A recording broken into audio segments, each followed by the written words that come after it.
Hey guys, welcome back to Breaking Banks Europe, live at SIBOS. This is actually Breaking Payments. We are with one of our favorite partners, Plaid, with Ripsy Bandourian. And Ripsy, welcome to Breaking Banks Europe. Thank you very much. Really excited to be here. So let's start by the fact that you just said that this is your first SIBOS and you're not coming from the financial industry. Tell us a little bit about your story. Yeah, sure. Would love to. So it is my first SIBOS, and interestingly enough, before I started at Plaid, I talked to some people in the industry, and they all said you have to go to SIBOS. So here I am, 6 months in. But so story is actually an interesting one. Obviously, I've spent the last decade working across a number of different platforms and really thinking about how platform business models enable impact, and that's something that really gives me energy. And so I spent some time at Apple working in emerging markets specifically, and then those kind of were early days for Apple in emerging markets, and then at Booking.com. And obviously Booking.com is another big European success story and a global marketplace. And I guess as a builder of platforms and as somebody who's incredibly passionate about building consumer experiences and customer experiences that deliver value, you come across fundamental issues around finance. And it's interesting, the term of embedded finance, I kind of think, finance is no longer, embedded finance is not a vertical. It's kind of like it's everywhere and everyone is doing it. You kind of have to solve that problem. So I came at it as a consumer, someone who's lived across multiple continents, and I've come to it as a business builder and as a platform builder. And this is what brought me to Plaid effectively, and to SIBOS. That is amazing. And also, whilst we were talking, I think that Plaid could not have done a better recruitment in terms of, where to recruit from. Because actually Booking.com is one of my favorite examples ever of a non-financial services company dedicating a lot of attention and resources and teams into optimizing the financial infrastructure, Exactly. both for credit and collection and reach out. So this type of experience, into Plaid is going to be amazing. I mean, you've lived and breathed the issues that the customers are facing. And for me, also as a consumer, you've lived and breathed those issues. And so in reality, it's kind of that perfect confluence of problems to be solved. But yeah, I'm incredibly excited. So what's going to be your mission at Plaid? Grow and scale the business in Europe. Oh, wow. And when I Just say that? Europe, I mean Europe and the UK, obviously, Okay. politics aside. But so that's my mission. And if you think about it, kind of whatever industry you come from, I'm a big believer that leadership is a craft. It's something that you hone all day, every day, as you kind of continue to progress in your career. So it's about building the right team, empowering the team to kind of go on the mission. It's about connecting dots and understanding the strategy and kind of walking a mile in the shoes of your customers to be able to really solve their problems. And it's bringing to bear the strengths of Plaid that we already have in North America and globally, and then making sure that we land here in Europe in the right way for the customers here. I also think that, I'm pretty sure you will agree with me, that bringing a perspective from a world that is unrelated, to financial services like world of travel, and before Apple, actually I have so many questions about Apple and financial inclusion and how open banking and embedded finance can have financial inclusion, but this will be material for another show, because it's we do another one. Exactly. We have a deal. Exactly. We have a deal. So in the notes, because I'm someone who cannot know everything by heart, they told me to talk about an open finance association that is now present in UK and Europe. So now I'm curious about why did they ask me to ask you a question about it, and what this association is all about? No, it's a really good question, and I'm incredibly excited actually about the opportunity that the Open Finance Association creates, because it's effectively saying that open banking has been great, it was a move by the regulators to start enabling innovation and to really kind of create that competition that is needed to take the fintech segment to the next level. And what Open Finance Association does is effectively then working with the regulators and helping them understand what a move to open finance could look like. So opening up data, consumers' own data, beyond the current accounts, and imagine the world where you could actually be building fintech apps and propositions on top of data across all different types of accounts. So it's not just current accounts, it's savings accounts, it's pensions, credit cards, etc. If you could pull all that information together, and the power that the consumer would have by owning that data, and then actually the fintechs would then be able, the fintechs or the traditional financial services, it doesn't really matter, but within the ecosystem, the innovation that can be built on top of that. You and I, you with the 20 years of SIBOS experience, and me, don't know every solution that will come of that. But what we do know is that it can put the power in the hands of the consumer, but also the power in the hands of the innovators to actually kind of take it to that next level. Who can be part of the association? Where was it created? What's the role? Yeah, the association is created by a number of different players in the industry, and it's actually exciting to be collaborating with other open banking providers like the TrueLayers and Yaplis of the world, etc. There is a number of companies together. And there is a number of different working groups across within the association that are driving towards better outcomes both in the UK and in Europe. So it's about everything, right? Because you talk about like data consent, data management, data aggregation, identity. So it's everything together, it's right? Everything together and done via APIs, because that's obviously an incredibly secure way to enable the transmission of data and ensure that consumers are very safe and consumers' data is very safe. Both consumers and businesses, and to be completely frank, it doesn't have to be just consumers, right? No, of course.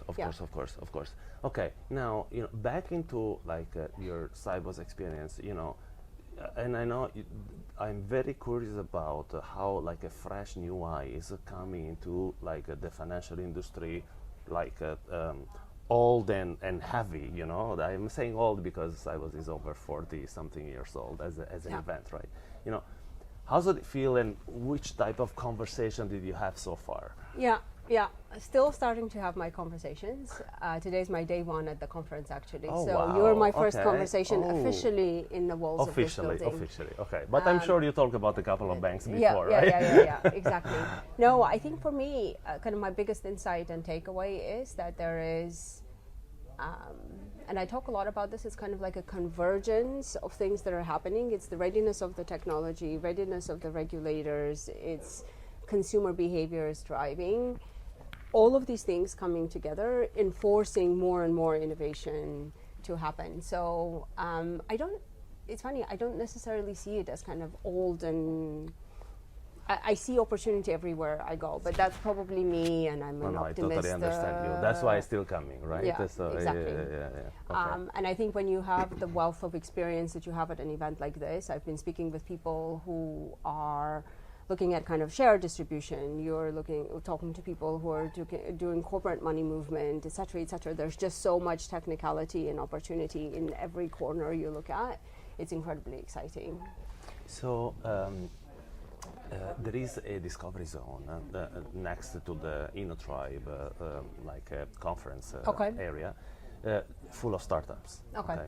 And including like some of the loving partners of the Breaking Payments show. And my question is generic and not at the same time, but you can't do everything yourself, right? So there is, especially when you talk about embedded finance, by definition, you're going to use third parties and collaborate with other tech/startups. Yeah. How do you decide what to build, where to collaborate, what to buy?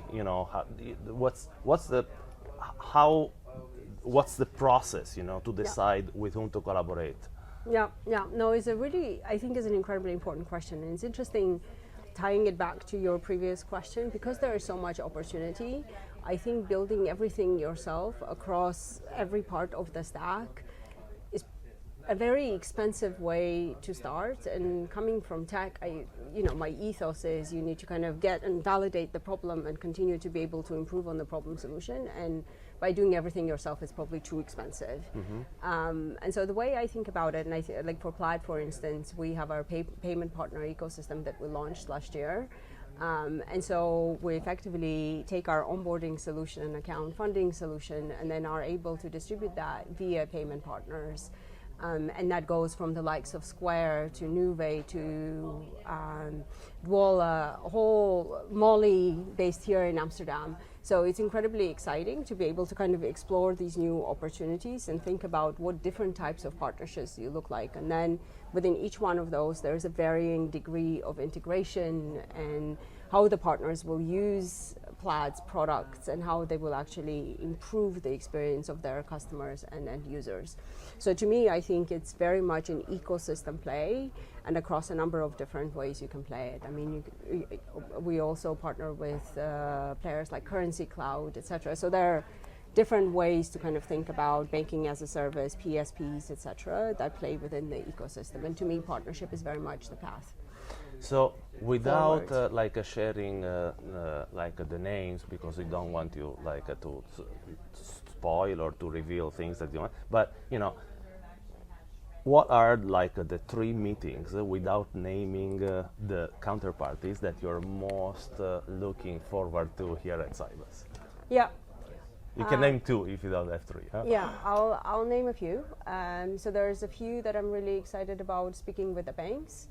You will have seen the variable recurring payments innovation that is coming through, and I think there is a big opportunity there for consumers and the banks. We are actually talking about it at our next show together. This variable recurring. Okay, great. Yes, that's I think exciting. So. That's part of the topic. Part of the topic. Okay. Yeah. Well, so that definitely leads to lots of really good discussions, and I think we're just very, very early stages. Yeah. And it creates an opportunity to shape an outcome that will be there for a long term. Yeah. So I'm really excited about those, and those are varying types of conversations. That's one. Banks. Okay. I was going to use that as my couple, but there you go. And the other one I'm incredibly excited as well is talking to a number of banking as a service providers as well, and understanding kind of how do we play together within the various levels within the stack, and what opportunities can we unlock, again, for fintechs and other customers as well as end users. I don't think that place has been fully kind of explored yet, and I'm looking forward to those. Ripsy, when you were talking, I was thinking on how this industry needs this sort of hybrid talent like yours that understand tech, understand business, but also understand the ecosystem, which is is almost like a dragon with 3 with I like that. With 3 that hats. Can be my little motto. Exactly. That are it is definitely easier to find someone who knows tech very well, who can talk business very well. The relationship part, you can build, you can be educated at it, but someone who also has, your background and brings, to someone like Plaid this experience, I think is, you both were very lucky to find each other, put it this way. So can I use this moment then? Of course. Actually, it's one of the things that I value hugely is learning. Part of the reason why I wanted to join the industry and to kind of try to unpack it from the inside is learning. And so, question to you, having been here for 20 years, what's your biggest insight? So the fact that times always distinguishes bullshits from truth. Okay. Because I see at the beginning of this industry where only the disruptors were there, start involving, the big guys, talking startups and tech, and sneakers to bankers at the beginning was not considered cool at all. Okay, and then everyone and his cousin came into the industry, and everyone all of a sudden became an expert. But times actually, sort of. There is this Darwinian evolution, of the industry, where I think that now you know who is really, you know, a disruptor, an innovator, or look after, you know, the interest of, you know, the clients, for example, and bring real value, and who is, let's say, a little bit more shallow, you know, and it wasn't because it wasn't their fault, right? It's just that, you know, it is always easy to jump, you know, on a train that, you know, is already moving, rather than start pushing it at the beginning, right? Yeah, exactly. So, exactly. and I think that so this is one big lesson. Yeah. And the other lesson is that there is nothing like too big and too old to fail. Yeah. Because when you see, you know, fintech started with Lehman Brothers in 2008. If we really want to like pick a date, it would be that one, right? Yep. But after that, you know, so many like historical institutions are now worth a quarter of what they used to be. much faster. And everyone say, yeah, but you know, it's easy. They got VC money. They will eventually fail. But now they are super well funded, and they can go through the crisis. Can some of the big players say the same? Not sure. So that's the second lesson. Yeah. But this is another show. Thank you for the question. Actually, you know, it's No, it's always interesting to hear the I think we have, you know, we have a lot of material for having fun in the next shows. Okay, perfect. Ripsy, thank you very Super much for being with excited. us. Thank you. Okay. Appreciate and it. Have a good SIBOS then. Thank you. You too. Continue to enjoy. And it's a wrap.